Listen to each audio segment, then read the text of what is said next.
এটা মিল করা কিন্তু অনেক সময় যখন আমরা না জানতাম তখন কিন্তু কষ্টসাধ্য ব্যাপার। আমি 5 থেকে 7 সেকেন্ডের ভিতরে এটার মিল জয়েন করে দেখাবো। অ্যাকশন। প্রথমে মেশিনে পজিশন থাকবো কিছুটা এমন, 1 আমরা লিভার চেঞ্জ করবো না, এভাবেই থাকবো। এই অংশটা রাইখা বডির উপরে একটু বড় সাইজের করে কাটার চেষ্টা করবো। খেয়াল করলে ভালো মতো বোঝা যাবো। 1 আমরা তো আদা দিয়ে কাটছিলাম, এবার আদা একটু সামনের দিকে একটু চ্যাপ্টা হয়ে যাবে, বেরিয়ে যেতে পারেন, সমস্যা নেই। বেরিয়ে যাওয়ার পরে এবার লিভার একবারে কমাইলেন, একটু উঁচা উঁচা থাকবো যেমনটা প্রথমবার দিয়েছিলাম।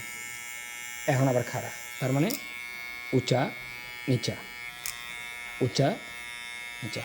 এবার দেখেন এটা কাছাকাছি মিলে চলে আসছে। দেখো কাছে না, ক্লোজ করো। এবার খেয়াল করা যাক। এবার দেখেন এই অংশ মিল হইলেও তখন উল্লেখযোগ্য, তখন ভালো ফিনিশিং আসে না, কারণ এখানে চুল বড় রয়েছে। আবারও উঁচা নিচা,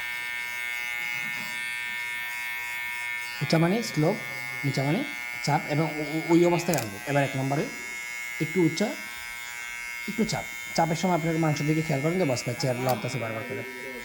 এবার খেয়াল করলে ভালো মতো দেখা যাবো মোটামুটি একটা সুন্দর টাইপের ফিনিশিং আসছে। এরপরেও যদি আপনার সন্দেহ লাগে বিভিন্ন জায়গার মধ্যে চুল ঘন থাকতে পারে, তাহলে আপনি এভাবে খোঁড়ায় খোঁড়ায় কিছু চুলে কী করতে পারেন, কাটতে পারেন। আমি আপনাদের খুব শর্টকাটের মধ্যে ফিট করা শিখালাম। এখানে যদি আমরা অনেকগুলো অস্তর বানাই তাহলে এটা আমাদের জন্য বেদনাদায়ক। এই শর্টকাটের রাস্তাটা আপনার চাইলে অবলম্বন করতে পারেন।